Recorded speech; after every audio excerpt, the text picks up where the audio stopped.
we are opposed around the world by a monolithic and ruthless conspiracy that relies primarily on covert means, on infiltration instead of invasion, on intimidation instead of free choice, on guerrillas by night instead of armies by day. There is little value in ensuring the survival of our nation if our traditions do not survive with it. All right, welcome to episode 147 of The Abuse Hour. It is I, your host, Coffee Long, coming to you unsupervised, unmedicated, and an unchecked threat to society.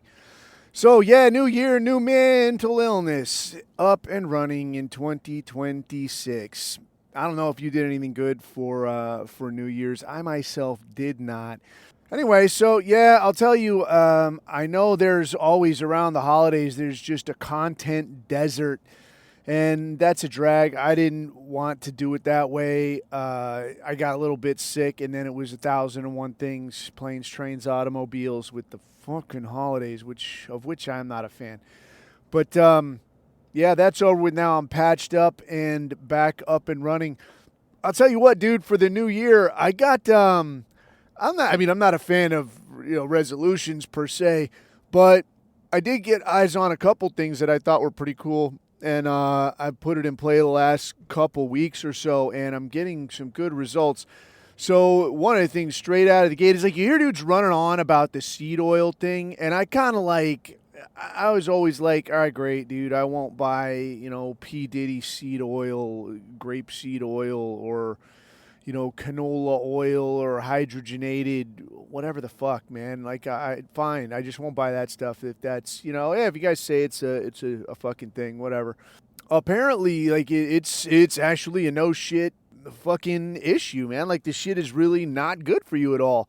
And I saw this short video referencing an actual study, not just a guy in a little doctor hat saying I just came out of surgery and I want to let you know about something I just now noticed while I was cutting some motherfucker open. They're talking about this deal where, for the longest time they're telling you hey, booze will really fuck your liver up. You got to not be drinking booze. It'll fucking destroy your liver and this and that and the other. And then what this study is saying, though, is that, look, the big liver damage where you're seeing really fucked up livers and you say it was because people are drinking. Some kind of a group effort, I don't know, but, a better word for it. But between seed oils and alcohol, there's some kind of a way that it works together and it really fucks your liver. I don't know how. I'm not sure why. That's just what they're saying. It's like a combined effect. But they're also saying that these studies they do on mice, and I realize people are not mice, whatever. They're saying that when you stop taking, you stop consuming seed oils, that now even if you keep drinking, or the mouse, when the mouse keeps drinking, your liver could still repair. You just got to stop taking, stop consuming these seed oils, and then that's really the conduit between you and getting really fucked up. So I don't know if it does anything, does it do that with anything else? That was kind of my first question. Okay, it does this with alcohol. What else is going on that this stuff will really fuck you up on? So I started looking at dude, you really want to tighten your diet. Instead of looking at the packaging, just flip it over and look at the ingredients, man. Because I swear I do this and I'm I'm not eating this shit. I don't know what the fuck this is. But when I do that, I start seeing it dude, there's everything. Sunflower oil, safflower oil, soybean oil, canola oil, in every fucking thing. I don't know why. I don't know what it does. I don't know what it's meant to do. But from what I'm seeing, all it does is fuck you up.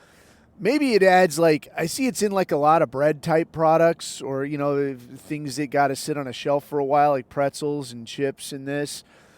But, man, I was holy shit, dude, this is in fucking everything. But honestly, dude, I'll tell you, I'm not a dude to be oh yeah, this shit works. I did a round of the juice of a very long time ago. So when I say something works, that's my benchmark for holy shit, this works 10 motherfuckers. You definitely know that shit's working. This is not in your head.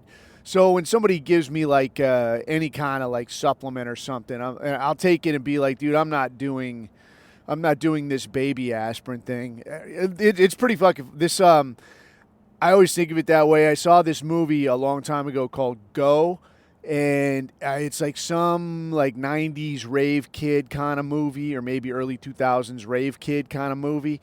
And there's this scene where this girl rips off this fucking dealer, and she's getting pinched by the cops, so she flushes this shit. And then the guy comes looking for her. She's like, oh, fuck, I got to get this money back. So she goes and buys a shit ton of baby aspirin. And then she's going to all these raves and shit. Well, like when people used to actually go out in public and hang out with each other instead of just texting, this kind of thing. But she's selling all this baby aspirin. She's like hunting down like knuckleheads, you know, like people that don't know the fucking difference. Like not hunting down proper druggies, like just hunting down shitheads. And it's like, hey, you want some really hot shit? This is this shit. And she's selling them fucking baby aspirin, and she's like, you know what? It works really good, though. Like, if you take it and then slam your drink and then smoke a lot of weed on top of it, it's really smooth.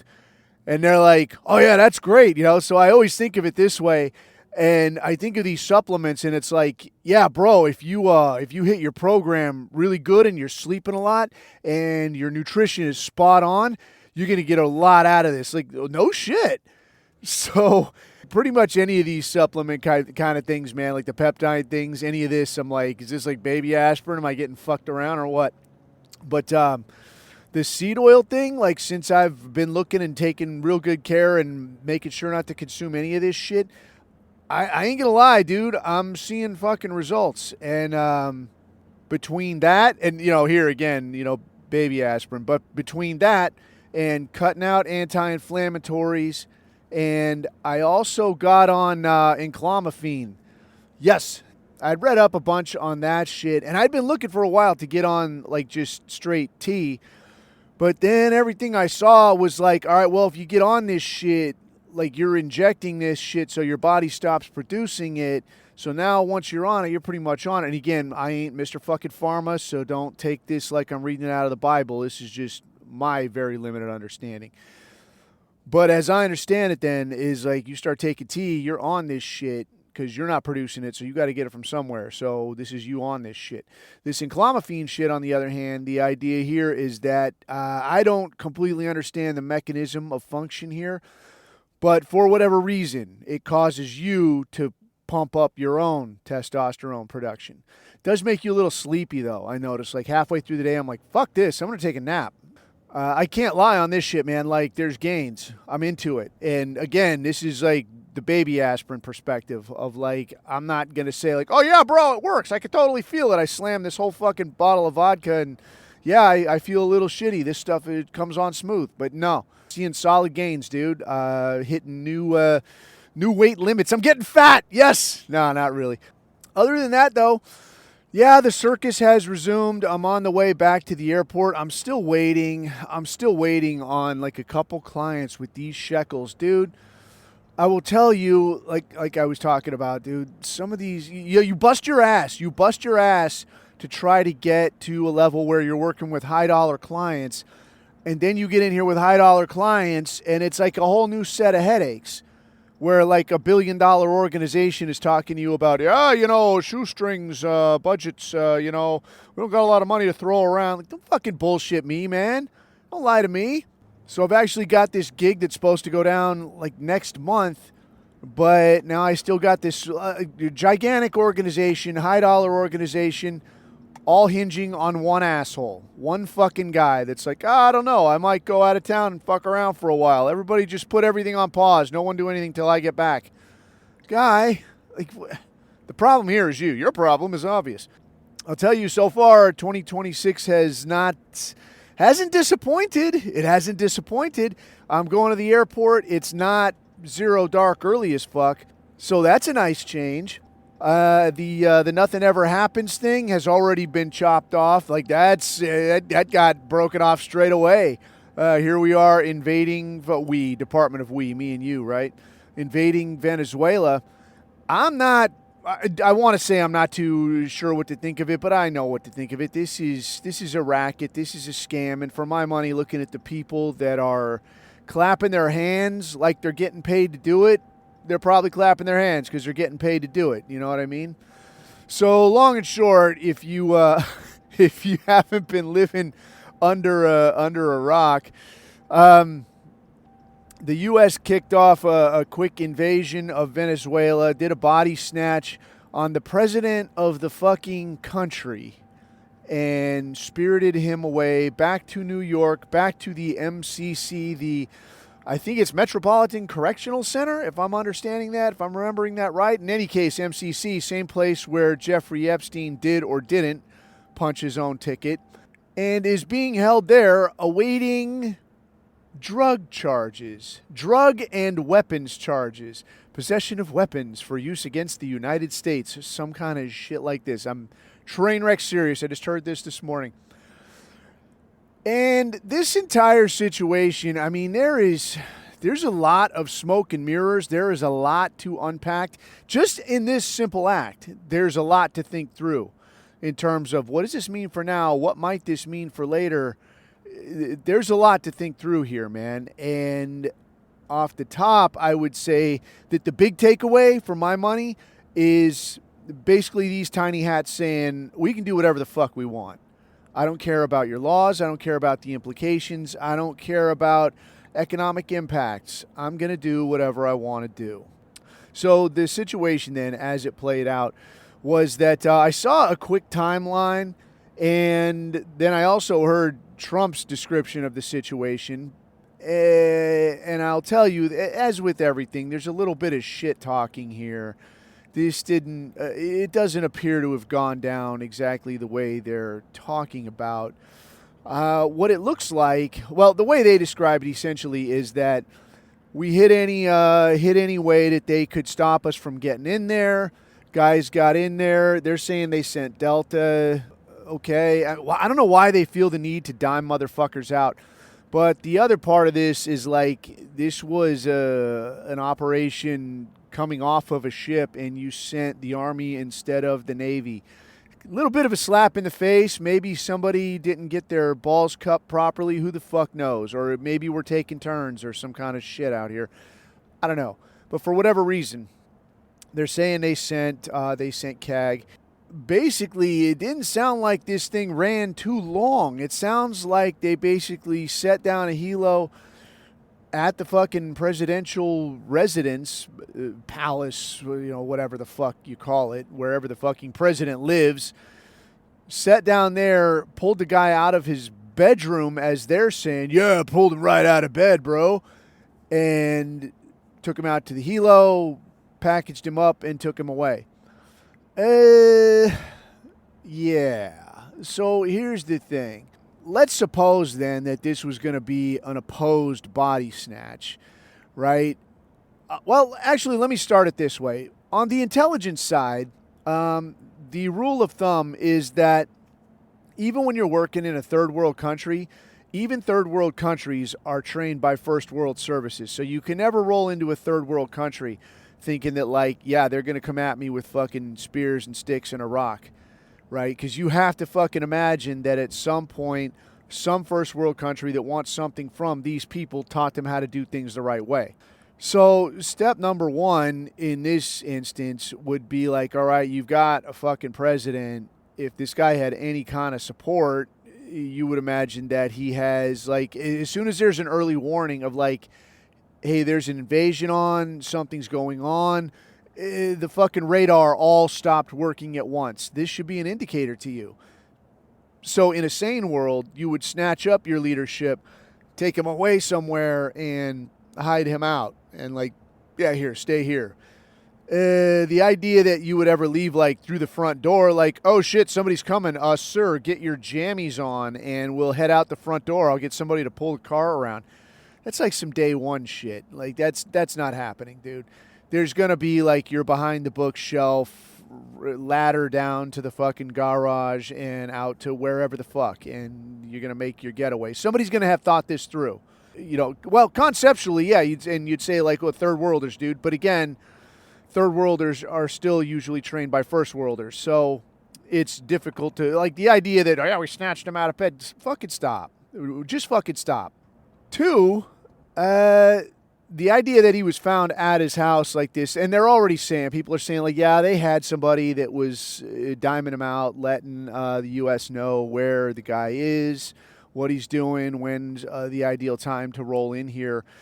Another account I heard that the guy basically gave himself up, and that makes sense insofar as, like, look, if we have to, like the pitch would be, look, if we got to come and get you, if we got to go totally hot on retrieving your ass, then a lot of people are going to get killed. A lot of things are going to get fucking broken. Don't be an asshole. Just come and get on the fucking helicopter when we pull up.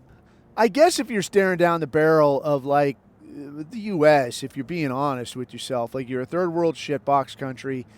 These fuckers pull up with the entire fucking Navy off your coast, sending some of their top guys onto your fucking lawn and saying, hey, come the fuck out here, or we're going to start hurting people to bring you out. That, yeah, you could see that. That makes sense. Whether you want to say it's okay or it's cool or it's legal or any of that shit, you could see the fucking logic of, like, all right, dude, all right, let me come out here. Let's not make shit fucked up. You could see a guy doing that. I could see a guy doing that. The idea of if the guy decided, like, get fucked, I'm not coming out, I have a very, very hard time believing that you're going to get into this fucking place in any kind of short order. Eventually, any kind of breaching problem, you're going to get through there. You're going to get fucking in. As I recall, the Trump was talking some kind of horsecockery about they had to do a fucking breach on some door. A big steel door, a big fucking steel door. Our boys got through it, not a big deal. No, dude. If you've got some kind of presidential level panic room, there's probably, again, like, you're going to take hours to get through that thing. I mean, I've seen motherfuckers work a breach problem that's like, okay, here, look, let's talk breach problems real quick. The idea here is you're in this fucking room, in this house, in this structure. I want to get in or get you to come out, and you don't want that. So, short of, like, just welding doors shut, a guy does something like this, a lot of times you could just go through the fucking wall. Like, you go to, like, an average house, right? Like your stucco, your drywall, your, whatever the fuck, normal fucking wood and stick fucking house, right? You go to your average house, a guy puts up, like, a giant fucking door with the New York lock and all this shit. All right, I'll go through a window. If the windows are all barred up, I'll go through the fucking wall. Because what is the wall, dude? It's like maybe some fucking plaster, maybe some stucco, 2 sheets of drywall and some 2x4s, dude. There's nothing there. So, a lot of times this is what you're staring at.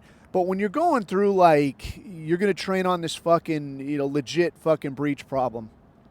A lot of times, if you put up, like, a solid core door, like a door like your bedroom doors, you feel it, you knock on it, it's fucking hollow, right? It's hollow core door. You put up a fucking solid core door, you put up, like, locks at the top, bottom, whatever the fuck. And a lot of times in the way that'll get defeated is with a strip charge where it's a 6-foot strip of explosive and it'll blow that door right in fucking half. So it don't matter. Like, the hinges are going to flop one way, the locks on the other side have 10 fucking locks. It's not going to fucking matter. Where that gets fucked up is where you have, like, them ghetto-style screen doors. It's like the solid mesh. Like, not like the fucking mosquito net type shit. Like, solid mesh or, like the fucking steel mesh, like, screen door. Like, that solid fucking thing where you can't break it and reach in and unlock shit like you would have in, the hood. So you put one of those on the outside. You lock that fucking thing. And now you got a solid core door on the inside. This is going to make shit difficult. I mean, and this is not a monster fucking problem. This is not the end of the fucking world. But this is going to be like, yeah, it's going to take a second, dude. We're going to have to get some fucking tools up here. We're going to have to figure out what the fuck's going on. A mistake on this, like, you're going to fuck yourself up. So the deal here, quickly, is you got a couple different options as far as breaching. You got, like, your surreptitious entry where you're gonna get out your lockpicks and you're gonna James Bond this motherfucker. This I would not do. I would never fucking count on this. A halfway decent lock, you're gonna stand there half your fucking life. All right, this is gonna take a fucking while. You got your mechanical breach and your explosive breach. An explosive breach works like I'm telling you. where you're going to put up some explosives. It could be a big fucking chunk of explosives. It could be any variation, like different permutations of explosive. Anything from like a small, what we call door popper, that you would use inside a structure so it doesn't overpressure and fuck you up and fuck up somebody that maybe doesn't need to get fucked up. But you also got like your big fuck off charges.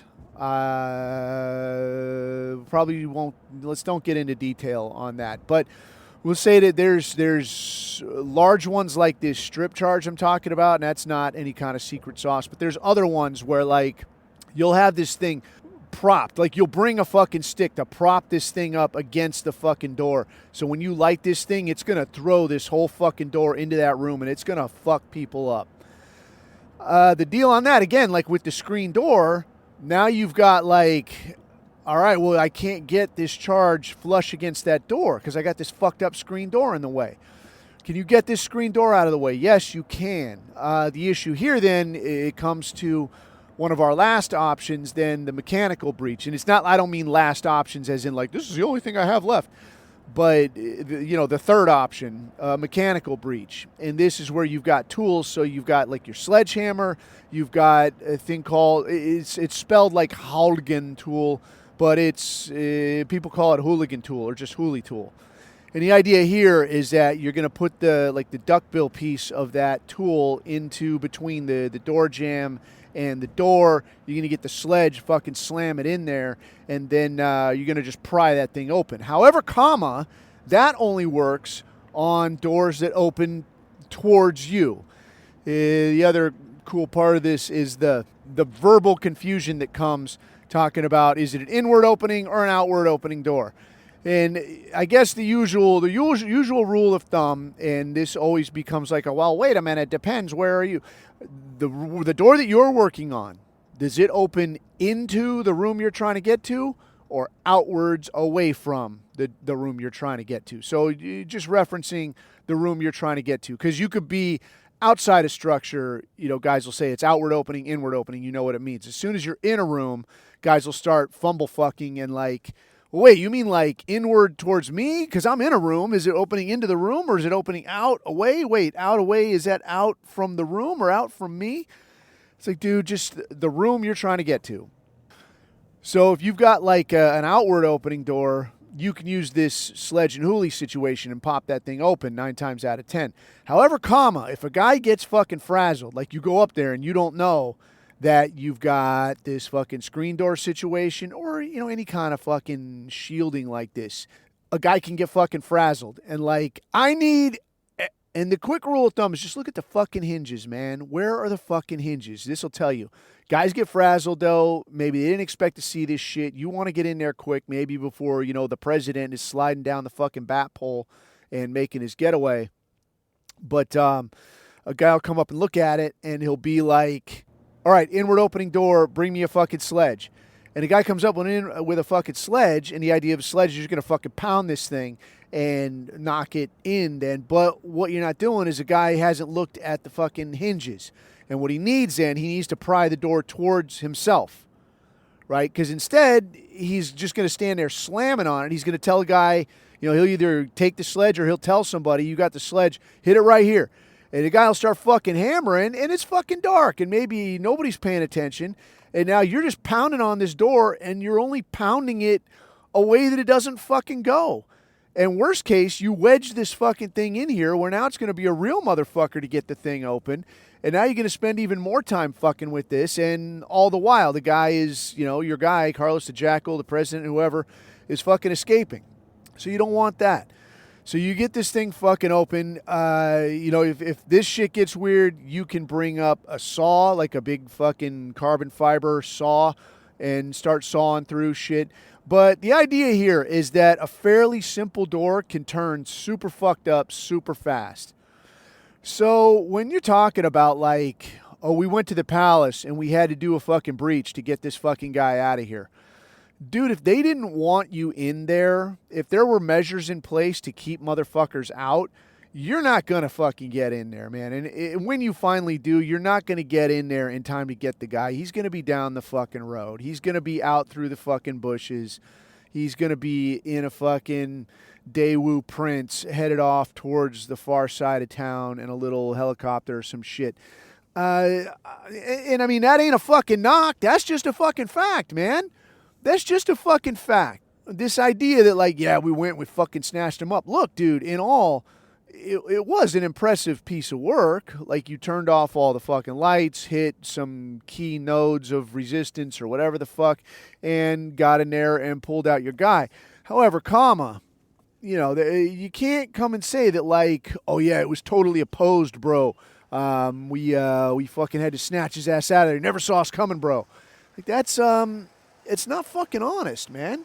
The last thing I'll say about this, about the breach problem thing, because I just thought of this and it makes me laugh to think about it, is sometimes when you can't get into a place to get a guy, sometimes it's easier to get them to come out, which in this case it would not work, because 99.9% likelihood any, world leader type residence is going to have lots and lots of fucking back doors, some secret passages and shit. In a normal situation, when a guy is like welded in there, because I haven't been on, I saw some video from some deals where some fuckers had like welded themselves in to this thing, and it became like, yeah, you're going to be at this all fucking day, like sawing, sledging, all this shit, trying to get the guy out of there. And then somebody has the idea of like, wait a minute, instead of us trying to get in, why don't we just make them come out?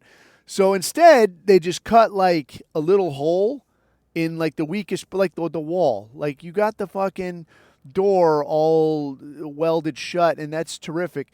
But what these dudes are going to do instead then is they're going to cut just a small hole, and then they're going to start shoving smokes through this fucking hole. So now, it is funny. You can't not laugh at this shit. So now, though, instead of you're fucking sledging and yelling and hammering and shit and trying to get in this fucking thing, now these people are like, they're figuring out a way out. There's a way to get out of there. There's some fucking, you go up and down and around and back and through. There's some way to get out of there. They're not telling you what the fuck it is. But the situation then is that these people are like, fuck this, I got to get out, man, because now the fucking place is filling up with smoke. And the gag is that, like, this smoke shit, it's not, I mean, it's extremely uncomfortable. It makes it real fucking hard to breathe. But it ain't fucking poisonous. It's not going to fucking kill you. But it does suck a lot. So you do this shit to people, and they're going to be like, yeah, fuck this, I'm out. And they'll figure out a way to get out of there. So that's actually pretty funny to watch, man. It's like smoking out rats. It's a good time. However, though, again, like if it's a world leader type situation, there's already going to be more than one way out, and they've got a fucking plan, and this, that won't be an option. So beating that horse to death, okay, I think we beat that, plenty. But now they've got the guy they've got him in New York, and they're talking about, yeah, he's going to face drug and weapons charges. And I got to be like, what the fuck is this, dude? Because like we saw with the Russia situation here, Ukraine had launched some weapons towards one of the Putin's residences, and people are talking about, yeah, usually that's just considered bad form. Like, we don't do that in the first world. We don't attack the leaders. Which to me, I'm kind of like, well, wait, what the fuck is this then? Like, you're gonna call me to go fucking fight? Like, what the fuck is this? Like, I want you to go fight, but I don't want to be involved. Well, motherfucker, then you're already involved. Like, how are you gonna sit this one out?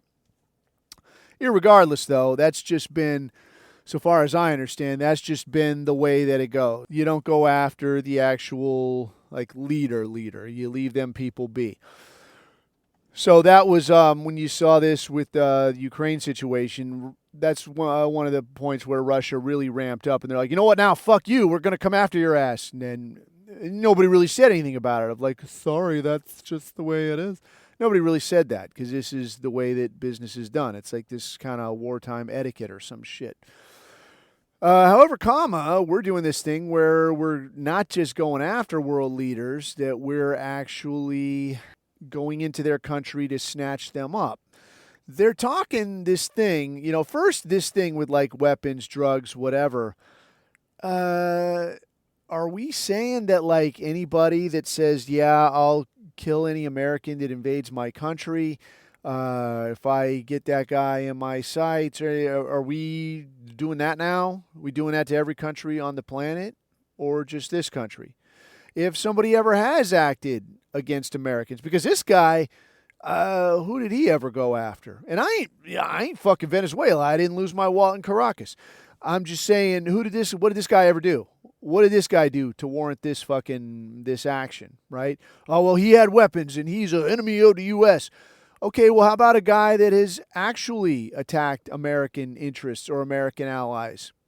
But now he's recognized as a head of state in Syria and he's invited to the fucking White House. What is this shit? Are we not playing by the same rule book over here? Like this guy has not just said, this guy has actually done. This guy is part of an organization that has attacked Americans, attacked American interests, attacked American allies, bunny ears, allies, whatever. But if these are the rules you're going to invoke, how the fuck do you turn a blind eye? Not just turn a blind eye, you invite this guy over for fucking tea. But this guy over here, you're going to go into his house, snatch up him and his wife. This is not cricket, my friend. I have to ask myself then, like, what the fuck is going on? Like, what is the real story? Because this fucking story of like, oh, it's weapons, oh, it's drugs. Dude, drugs, are you fucking high? Are you high right now? Fucking drugs. There's drugs from all over the world coming into this country. You say you got a concern about drugs coming into this country. One, start doing something about that. Do something about the drugs, the distributors, the distribution networks that are already here. I actually talked to a dude that was, that I knew in high school, like the New Year's thing, you call people, and this guy hit me up. I had talked to this guy in years. And he's got a son that's working in Alaska on one of these fishing boat deals. And he's talking about, yeah, dude, my kid, he got mixed up in drugs a little while. He got straightened out. He had to get off that shit. I'm like, in fucking Alaska? Like, what the fuck is in Alaska? He's like, dude, everything is in Alaska. There's nothing else to do there except get high. And the networks run all the way up from South America up through the States like it's on a fucking pipeline, dude. And they are set up shop in fucking Alaska to distribute to everybody there. So someplace, and I ain't from Alaska, dude. I think there was somebody in the chat maybe that was from Alaska that knew about this shit. And you just, like, help me out, dude. Help me out if you got more details. But he's talking about, like, yeah, dude, these people are set up. This is not some one-off shit. Like, there's shit coming in on the regular. So I'm like, dude, you're set up to come into the States, through the States, into Canada, out of Canada, back into the States again, and move this shit at a volume that can give people a fucking problem. How are we not starting there? Why don't we start with what's already here, So you're like, I'm going to clean up this neighborhood. Your fucking house is a shithole, but you go to your neighbors instead, and you're like, hey, fuck stick, do something with your yard. Dude, why don't you start at your house? Why don't you start at the catastrophe that you live in and deal with that first? So, I mean, dishonest already. And now we can look right across the fucking southern border. Fucking proper narco state, dude. You got this Jewish broad running the show down here. And surprise, surprise, during her fucking election run, more fucking candidates than during any election in history got assassinated. And now here you are, fucking running the shop there. So you can't tell me. Like, these are easy places to start. You don't even have to fucking take the Navy to do this, man. You could take that place over in an afternoon. Fucking sledgehammer that place. Fuck that place. And really, that would probably be the smart money. You would have all the fucking resources. You would have the resources. People would be happy as clams that the drug situation had been at least not completely handled, but appreciably mitigated. Yes? Because if nothing's coming through Mexico, shit gets infinitely more difficult, right? If Mexico is handled, the intrastate network is handled, okay, well, you can go to Venezuela if you want, but don't tell me that that's what this is about. Okay, that's obviously fucking bullshit, and it's silly. It's silly and it's painful that fuckers keep running with it. And I've seen otherwise intelligent people, like I see some of the bro vet outlets, dude, the fucking And you know what else I've noticed is a lot of these bro vet outlets, it's not the fucking wholesome, take charge in the boardroom, be a good father, this kind of shit. That's us. We're the ones saying this shit now. A lot of this bro vet flavor is now like more the apocalyptic, like, I'm ready for doomsday, bro. Let's fucking go. Are you, though? Fucking are you? Because you look at some of these outlets and they're talking like, yeah, fucking America's back, bro. Back from fucking what, dude? Back from fucking what? You still pay to fucking fund the entire world. You still get drugs shoved in front of every kid in every school because there's nowhere fucking safe in this place. And you're still having to compete with third world turds from every corner of the fucking planet just to get a job at fucking Kinko's. So where's the we're back part? Where's that fucking fit in? But they're all about it, man. And they'll fucking tell you like, yeah, but bro. And I got into it with one guy in some fucking like YouTube video section. And he's talking about like, yeah, but bro, the fucking drugs. He's killing his own people. I'm like, dude, killing his own people, bro. Are people dancing in the streets? Do they chant death to America? Are people fucking throwing you a parade? Is America back? Get the fuck out of here with this. I mean, dude, I want to make a t-shirt with some of the top fucking Ziocon fucking phrases of all time. Like, he's killing his own people. He's gassing his own people. They chant death to America. America is back. Fuck around and find out. Fucking stop. Fucking stop. Stop to the part where I can fill up my trunk with groceries for less than $300. Get to that part, all right? Otherwise, miss me with this shit, with this fucking... And that could be our fucking shirt. Miss me with that gay shit.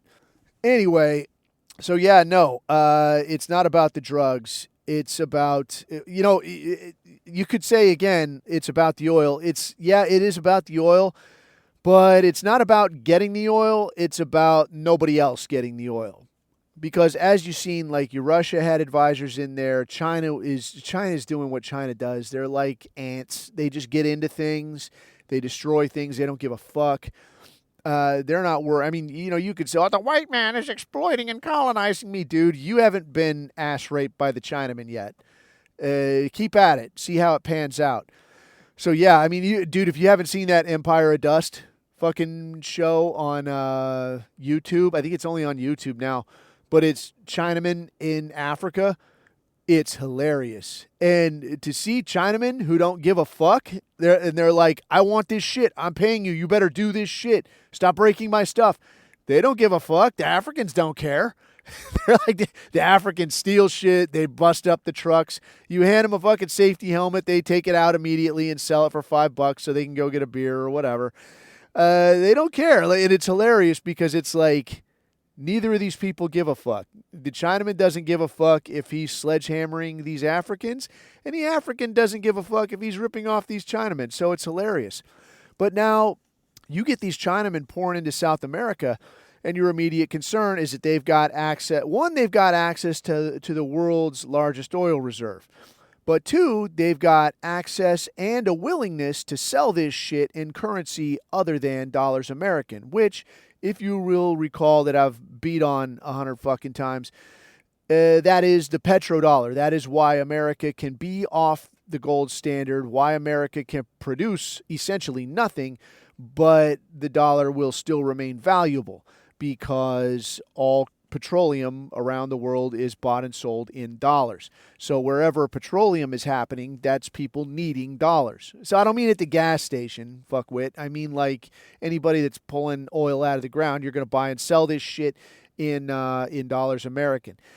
And this, this extends not just to like you're pulling it out of the ground. This extends to like you got to ship it somewhere to get it refined, because that happened for a long time. And I don't know the degree to which it still happens.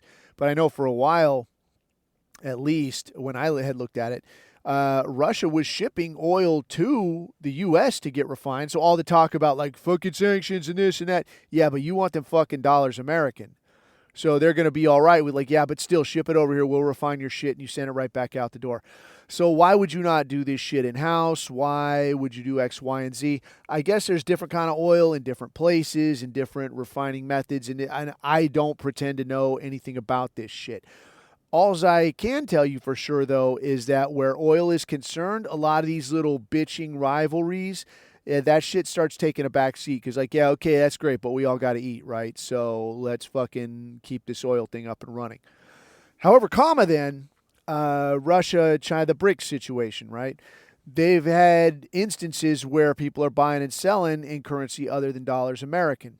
And that, like in a real big hurry, if your China got a hold of this Venezuela oil and they said, all right, dude, we're basically replacing Saudi. We own Venezuela now, and we're going to buy and sell this shit in Chinese yuan. Oh, fuck. What are you going to do now? So now your Saudis are going to be out of business. And, and not out of business, but it's going to put a big fucking kink in the action, right? Like your solid gold toilet, that's fucking gone. Your ability to pay off all these countries around your butt buddy Israel, that's going to fucking vanish.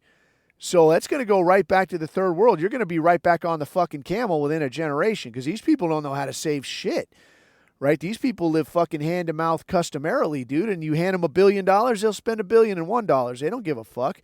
So Israel's going to be fresh out of fucking friends, when that money stops flowing.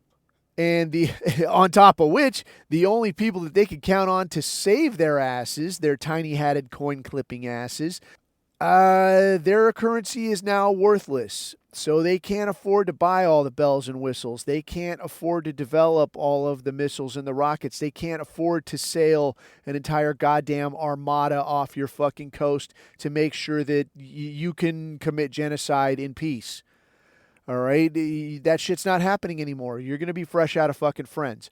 So from the perspective of these tiny hats, it is fucking imperative to get in there and make sure that China and Russia does not get their mitts on this fucking oil. Because, yeah, it's not, and it wouldn't happen tomorrow, but it would be on the pipeline, practical joke, right? But it would be coming down the tracks. And, I mean, if I could see it, you could see it. The people moving the money can see it, right? So they're going to be like, yeah, look, dude, the fucking Saudi situation, the fucking Middle East situation with that oil there, that's going away. America, they're going to be in decline. So what's on the way up? Well, let me put my money over there. Let me get in on the ground floor. And this just speeds up the process. So you could see where this would be, objectively, especially from the coin clipper perspective, this would be objectively important to get on top of immediately. So that, for my money, is why they dumped all of these resources into, like, we got to get in there, we got to control this fucking thing. Your Trump then, like, they immediately swore in the vice president, but your Trump now is talking about, well, we're going to control it for the foreseeable future, and we're going to control it until we can, figure out a safe and legal way to hand it back over, which essentially to me means that, like, we're going to run this thing the same way we ran Afghanistan, the same way we ran Iraq, which, if you like, sort of equates to straight into the fucking ground because, yeah, you've got a puppet government in there. And, for all I know, the deal was like, we're going to arrest this guy. We're going to make a show of force. People are going to know that we're in fucking charge. You can go ahead and stand up there and wear the sash and, trim the mustache and bang the gavel and do whatever South Americans do. But don't make a fucking mistake. We're in fucking charge. Looking at it objectively, I guess it is kind of the smart move because your average third worlder, I will imagine, is going to be like, well, so wait, is America in charge or are we in charge still? Because that guy was still part of the government, so who's actually in charge? And just leave people kind of flat-footed. Like, if we came and swept out everybody and put in like a whole new fresh government, well, you could see where people would be like, yeah, no, fuck this. And then there would be, why don't I take charge? Why doesn't the military take charge? How about some gangster? He takes charge. Now, the people that were already in charge, they're still in charge. But most likely then, if your coin clipper approved Trump is out there talking about, yes, but we're in control, that's probably what's going on. But what does this mean coming down the road, dude? I guess if I look at it, completely objectively, this does seem like it would have caught your China and your Russia kind of flat-footed. China just doesn't have the balls. I mean, they got the manpower, but I've seen these fuckers parallel park. They're not up to it. This isn't fucking happening. So China, no, get fucked, dude. And plus, this is a real long fucking ways away for you, and they don't do that expeditionary warfare thing like the U.S. does. So I don't really see that shit happening. I mean, they got a little ass island off the coast that's already populated with Chinese people, and the best they can do with that is talk shit. No, I don't have any confidence in what you're able to do. I don't fucking see this happening. Anyway, your Russia then, is it possible? They got a much smaller population. I respect the Russian, but again, they don't do the expeditionary warfare thing like we do, and they're already neck deep with this fucking Ukraine situation, which they basically have to take over all of at this point because there's been this talk about, oh, well, we'll wrap up now, and then the U.S. will provide security guarantees. Oh, yeah, what? So if this kicks off again, now we got to deal with the U.S. too? I got this other idea. How about I just take all of it? How would that be? I think the U.S. is going to really resist that kind of shit because from the looks of it, they're basically ethnically cleansing Ukraine so that they can carve out Israel Part 2, is what this smells like. But again, that remains to be seen. So the thing I wanted to wrap up on then, I guess, is looking ahead, dude. There's already been, there's so much talk. There's so much talk about shit going completely sideways. I think for the longest time, it had been strictly our domain to talk about, like, what does collapse look like? What angle is it going to take? What timeline is it going to follow? What measures do I need to put in place? This has pretty much been our thing for the longest time. Now, though, it seems more like, dude, over New Year, it was like a lot of people are talking about this shit. A lot of people are talking about, like, I'm not going to pay my fucking taxes. I'm seeing this, there was like a few hashtags going around. I think it was like tax strike 2026, no taxes 2026, some shit like this. And people are talking about, I'm not going to pay my taxes. Some of the hilarious shit I saw going around on the gram, they're talking about, like, yeah, bro, you just fill out this form. See, like, I think it was like your I-9 form or whatever the fuck one it is that you fill out, when you take your job, right? You get your job, you put your information, your name, your social, your address, and your number of exemptions, right? And then these people are talking about, no, bro, see what you do is instead of putting like a number for like you have 3 because, you got 3 kids, so you put 4 because that's 3 kids plus yourself, or like if you're married, and you got 2 kids, and you put 4 because that's you, your wife, and your 2 kids, or whatever the fuck, right? You put your number of exemptions, right? No, instead of that, they're saying, oh, you write exempt down here at the bottom, and then they're going to enter 0, bro, and then you just don't pay your taxes, bro, because tax is voluntary, bro. I'm like, dude, you're coming down the road of this sovereign citizen shit, and no, fucking no, all right? And I can tell you, one lesson I've had to learn the hard way, dude, having your own business is you learn that doing things cheap gets very fucking expensive. So my fuckwit, one of my fuckwit business partners, this dude brought on, this was a long time ago, had this fucking Indian accountant. And he would swear by this motherfucker and like, bro, I'm telling you, I can't remember the guy's fucking name. It doesn't fucking matter. Raj. His name is Raj Singh. Raj Singh, bro. He's incredible, bro. He does my personal taxes, bro, and he did my in-laws taxes for their business, bro. And this guy's fucking incredible, bro. He's amazing, bro. And this fucking Slipknot, man. One year, well, this guy would like. You'd have to tell him every fucking year. Like, yeah, if you have like 2 kids, you got to go tell him every fucking year. Yeah, I still have 2 kids, idiot.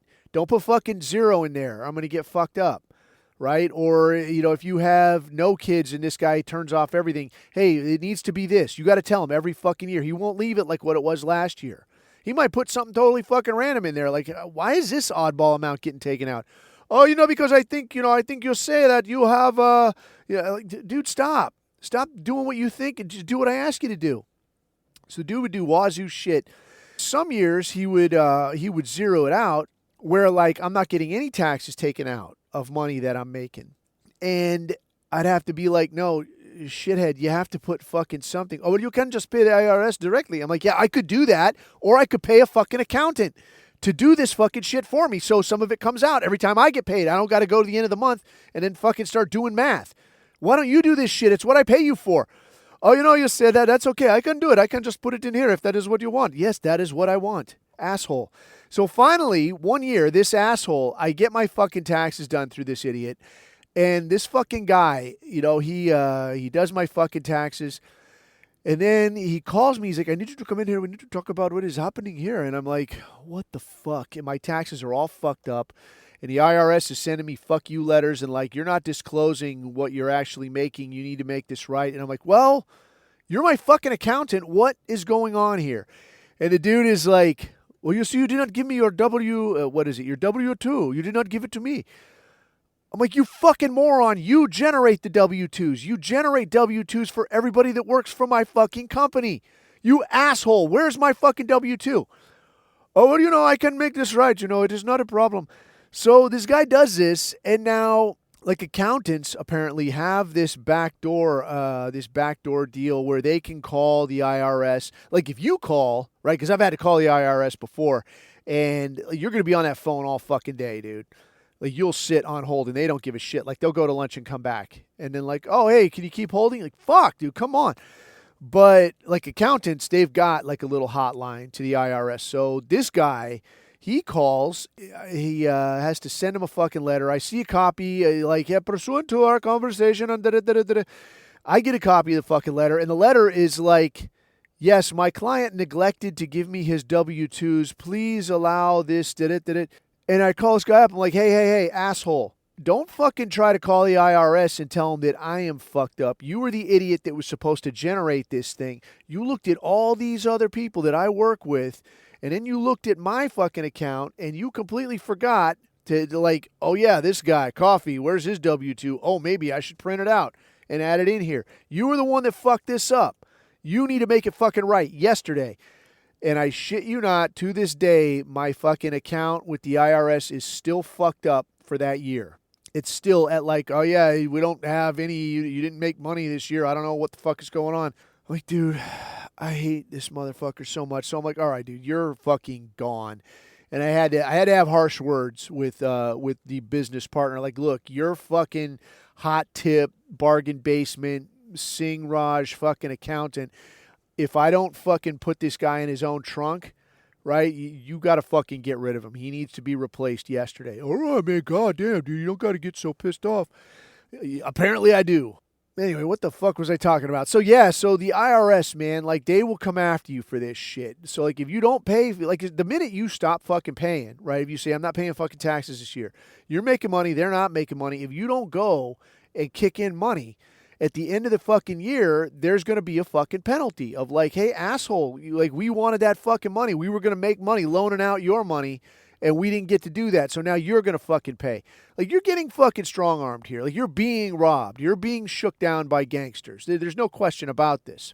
The fucking embarrassing part, though, is motherfuckers that think like, you see, bro, you just write exempt right here, bro. And now you're fucking good to go, bro. You are fucking yourself in the ass if you do this shit, all right? To that end, if you want to do something like knowing that probably there's going to be a penalty involved, there's going to be fuck games involved, if you want to play that game, if you want to get on board and be like, yeah, dude, I want to be part of like, what they would call, a larger movement, and we're going to jerk the IRS's chain. They can't come after all of us, bro. Oh, really? This shit is automated, dude. You didn't pay. You owe. It's not like one guy at a fucking desk trying to figure this shit out, right? Again, if you want to do this shit, if you fucking feel like it, I mean, honestly, if I had a couple extra dollars to fuck around with and like, yeah, dude, I'll break it off in their ass a little. I'll be a pain in the ass. If it works out this year where like, yeah, dude, I got a couple extra dollars, I'll jerk their chain. Yeah, cool. Jump on, man. Yeah, I'm not paying any taxes throughout the year. If it folds this way, then I'll pay the little penalty at the end, then cool. But what people are talking about is like, I'm not going to pay taxes this year. When the next year rolls around, I'm going to defer for as long as I can. So when like April 15th comes around, I'm going to put in like a fucking deferment of like, yeah, dude, I'll pay it off down the road, bro. Shit's hectic right now. I'll get to it when I can. Knowing that you're going to fucking incur penalties if the IRS doesn't collapse, you're basically placing a bet. You're betting a few $1,000s that the IRS collapses, right?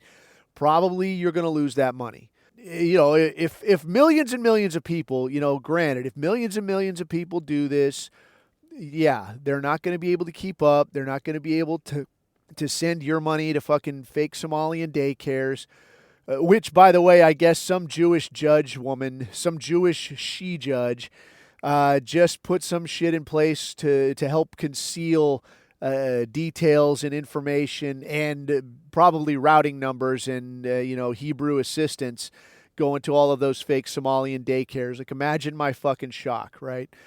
In any case, yeah, you can make your fucking bet on that and see if it shakes out. I mean, it might, if it picks up speed, it might be something, cool, all right. But at present, I don't know that I would make that bet. I think, even people that would entertain it are going to be like, yeah, that's great, dude, but I can't afford to get fucked around by the IRS. I got to keep the fucking lights on. So, yeah, I got to play ball with the Jewish gangsters shaking me down every single month for a piece of my money. Dude, some woman had asked me about this a few days ago about like, how bad is it? Like, is it really as bad as people are saying in terms of like how much you get ripped off out of your paycheck every year? I'll tell you what I told her, man. It's worse. It's worse than you can possibly imagine. So in the U.S., you're paying to get medical insurance. When you go get something medical done, if insurance says, yeah, fuck you, man, I'm only paying so much for this, you're going to cover the rest. And 9 times out of 10, there's going to be like, yeah, you pay insurance, but you're also going to be paying, you're going to pay a big piece up front too. You're going to be paying for a lot of this shit until that amount runs out, and then the insurance picks it up. And again, that's the insurance picking it up if it's something that they're going to cover at a doctor that's part of their, network or whatever. So you're going to do this with medical. You're going to do this with dental. You want to go to college? You want to go to a good college? You're going to pay for that too. You want to live wherever you want to fucking live. If you live somewhere nice, you're going to be paying a bunch of different fees and assessments on top of the property tax that you pay to live in the house that you bought. If you're going to rent, well, then guess what? That amount is going to go up every single year so that you can stay just on the cusp of like, this is what I can afford. Now you compare that, and I ain't your communist shill, so let's get that out of the way up front. But you compare that to communist Russia, right? The absolute practical joke, fucking whipping boy of the 1980s America. Like, what do you want? Communist Russia? Is that what you want? Like, look at 80s movies, dude. Like, I was alive during this shit. You want to laugh? Look at some fucking 80s movies. Everything Russian is fucking stupid and backwards. East Bloc women, they're clunky and chubby and good God almighty. Can you imagine? How horrible would it be? Right. But now we see, like, those broads are hot, dude. And when we look at the economic side, I looked this shit up. You can look this shit up yourself. The top tax bracket in Soviet Russia, like, you're going to be taking home some money, right? You still work, you still take home some money. The top tax bracket was 15%. In the U.S., the top tax bracket is 37%. And that's just federal. That's before whatever state you live in gets a hold of you. Now, mind you, some states have no income tax. I looked at this shit. When I moved out of California, I looked careful, like, where am I going to get the most bang for my buck, dude? I got to move smart. I'll suck it up just so I'm not getting bled dry, right? You look at some states that have your lower income tax bracket or no income tax as a state. Those are the states that blast you in the ass on like property tax, right? So a lower property tax, they're going to have a higher state income tax. There's other places like California where they're going to fuck you on both of them, but whatever. The rest, normal in normal life, there's going to be a little bit of a balance there. So you're going to either be paying heavy for your house or out of your pocket or both, and that's after the federal government gets done with you. All right. So you're talking about, you're talking about 40, 50% at this point. So about half of what your fucking bringing in is going right back to these people. And this is before you even try to go spend any of this shit. So now you go fucking spend this, and now you're looking at another 7 to 9%. Depending on what you buy, if it's a house or a car, you're going to pay taxes every year on that thing. And it could be a shit ton depending on where you live. So you compare that now. Like, you're paying in excess of, 50% of every dollar you bring home just to fucking exist, right? Just to fucking stay alive.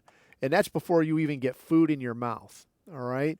And you compare this to, like, your Soviet Russia of, like, 15%. And yeah, dude, I understand. Like, yeah, they didn't make shit. The state tells you where you're going to work. They tell you where you're going to live.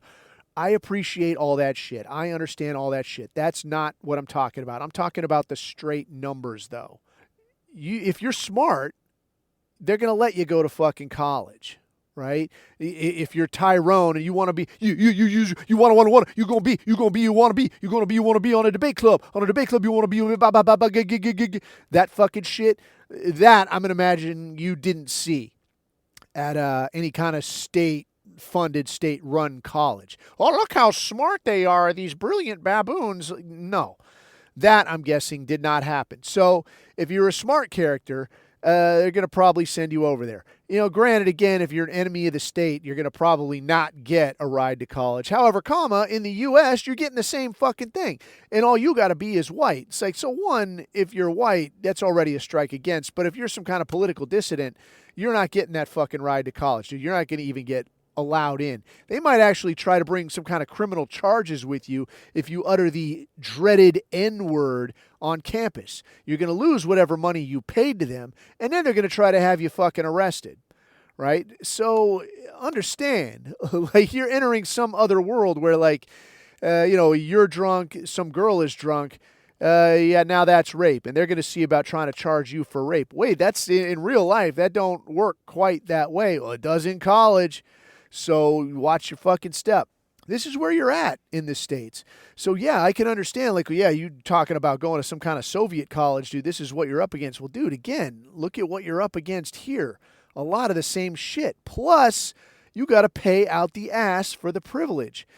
So I think when people do get a good look at, like, this is just how fucked you're getting, maybe people do get on board and they're like, you know what, yeah, I'll make that $1,000 bet and see if we could topple this thing.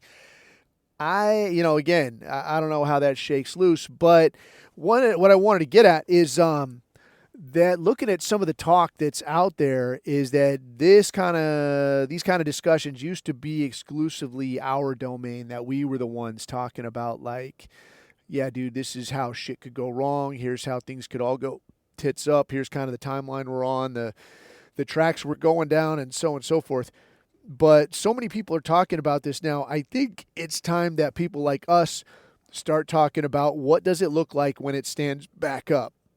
Because I could see one viable way that they're talking about, like, yeah, or like this Shlomo, what's his dick, some Israeli Palantir guy or some shit, talking about, like, or no, that guy wasn't a Palantir guy. He was, he's like some Israeli cybersecurity guy, Shlomo something or other, talking about we have to start looking at the First Amendment. We have to start thinking about what's best.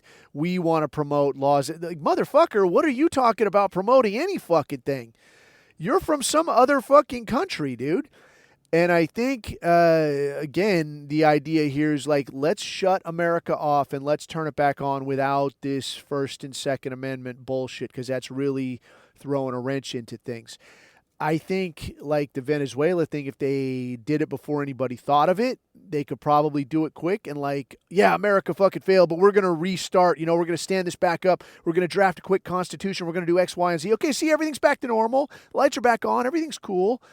I think if they managed to do that, they would be able to pull that off. But if guys like us are there to say, like, no, motherfucker, you're not going to fucking leave out these items, or we take certain steps, whatever the fuck it is, to keep the lights off long enough so that people say, like, okay, we need to really think careful. Not literally lights literally off, I don't mean, but to keep things a little bit unstable for long enough that people have time to think of like, all right, man, when we turn this back on now, let's not act too quick. Let's make sure there's not, a literal foreigner is deciding what you are or are not allowed to say or allowed to own and so on. I don't have specific thoughts on it, but generally that is something that I have in mind, is that we need to start thinking more towards what do we do when the lights come back on?